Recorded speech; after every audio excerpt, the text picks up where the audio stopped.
Supreme court का एक और फैसला, हालांकि सुप्रीम कोर्ट इस बात को कई बार क्लैरिफाई कर चुका है, पर फिर भी आज फिर आया तो मैं डिस्कस कर लूं, क्योंकि बार बार ये मुद्दा वेस्टेड इंटरेस्ट द्वारा उठाया जाता रहा है कि साहब उन्होंने आज फिर क्लैरिफाई कर दिया कि सिख, बौद्ध इनको छोड़कर और हिंदू छोड़कर कहीं दलितों की परिभाषा नहीं। SC ST अगर आपने धर्म परिवर्तन किया है तो आपका अनुसूचित जाति का दर्जा खत्म हो जाएगा, एकदम खत्म है। मतलब बहुत सोनिया गांधी बहुत चाहती थी कि जो लोग क्रिश्चियन कन्वर्ट करते हैं उनको SC शेड्यूल कास्ट का दर्जा मिले, क्योंकि बहुत ढेर सारे लोग सिर्फ इसलिए कन्वर्ट नहीं कर पाते कि उनका रिजर्वेशन समाप्त हो जाएगा। तो सोनिया ने बड़ा प्रयास किया था अपने टाइम में, बहरहाल सुप्रीम कोर्ट ने इसको भी एकदम क्लियर कर दिया। मैं समझता हूं आज का हमारा जुडिशरी का दिन बहुत शानदार रहा है। लेकिन जुडिशरी से ही जुड़ी एक घटना और बता दूं आपको कि फाइनली सुप्रीम कोर्ट के आदेश मिलने के बाद संभल में महाकाल, भगवान महाकाल के मंदिर के आसपास जो एक पूरी मुस्लिम बस्ती बेगमगंज की बन गई थी, उसमें 1.5 दर्जन से ज्यादा बड़े बड़े घर और बिल्डिंगें गिराई गई और यहाँ पे जबरदस्त एक डेमोलिशन हुआ है आज उज्जैन में महाकाल के पास। मैं खुद देख के आया था इस इलाके को। एक MIM ने ये 15 मिनट छोटे ओवैसी ने इतना कर दिया है कि अब जितने छोटे बड़े नेता सब 15 मिनट की बात करते हैं। अब शौकत अली हैं, ये उत्तर प्रदेश के MIM के चीफ हैं, तो इन्होंने बयान दे दिया कि जो लोग आज एनकाउंटर कर रहे हैं हम उन्हीं का एनकाउंटर कर देंगे। अब ये बताइए, सीधे पुलिस को धमकी है, सरकार को धमकी है, तो जो लोग एनकाउंटर कर रहे हैं शौकत मियां उन्हीं का एनकाउंटर कर देंगे। अभी इनको पुलिस 2 डंडा मार के अंदर कर देगी, सब एनकाउंटर समझ में आ जाएगा, क्योंकि योगी ने आज फिर इस बात को कहा है कि साहब किसी मुगालते में मत रहिएगा। आप जरा से इधर उधर हुए नहीं कि आप समझ लीजिए आपने खुद से अपना ही यमराज का टिकट कटा लिया हो। तो बोलते भी एकदम बेलौस हैं, एकदम बेलौस बोलते हैं। तो लेकिन अब ये जुगलबंदी आप लगातार देखेंगे। अगर योगी और MIM आपस में बहस कर रहे हैं तो इसका मतलब कोई समवन इज लेफ्ट आउट, कोई बाहर रह गया, उसका कोई लोड नहीं ले रहा, वो अखिलेश यादव है, तो अखिलेश यादव को उत्पन्न करेंगे।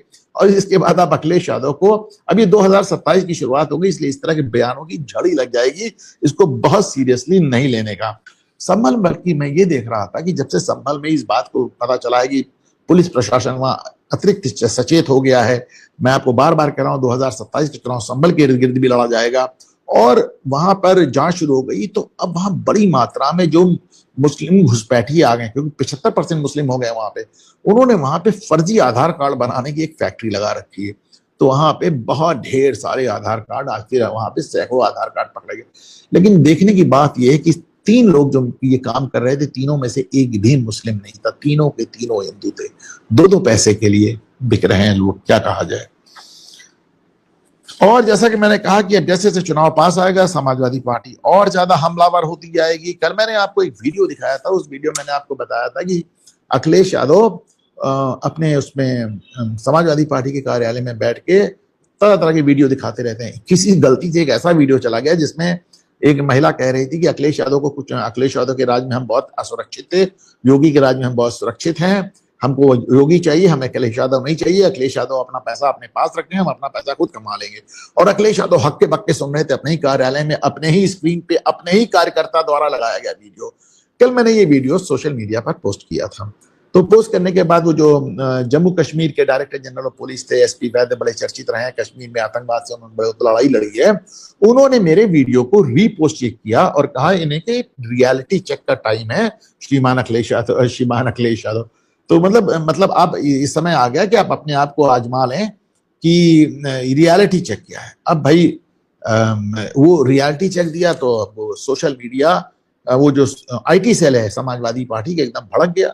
लंबा चौड़ा पोस्ट लिखा, मुझको यानी अनुपम मिश्रा को मूर्ख साबित किया और SP वैद्य को जेल भेजने की धमकी दे दी। जैसा कि आप खुद देख रहे हैं, 2 बार उन्होंने मुझको मूर्ख कहा है और SP वैद्य को उन्होंने ये तक बता दिया है कि साहब अगर तुम्हारे कार्यकाल की अभी ठीक से जांच कराएंगे और तुमको भेजेंगे जेल। तो बहरहाल ठीक है, ये उनको बौद्धिक रूप से पंगु भी कहा गया है। और ये जो DG साहब को ये बौद्धिक रूप से पंगु कह रहे हैं, ये सोशल मीडिया में IT सेल चलाने वाले समाजवादी पार्टी के लोगों से अगर आप मिल लें तो आपको समझ में आएगा। इनकी बातें अगर आप सुन लें, मनोज यादव, मनोज काका, राजकुमार भाटी, मनोज यादव तो मुझे 2 बार, एक बार कह चुके हैं 200 मुकदमे ला दूंगा, और एक और मैं इनका वीडियो ढूंढ रहा था, मेरे ख्याल से न्यूज 18 किस पे मुझसे कह रहे थे कि तुम मर क्यों नहीं जाते, मुझसे पूछ रहे थे तुम मर क्यों नहीं जाते, और आज फिर उन्होंने मुझ पे प्रहार किया है।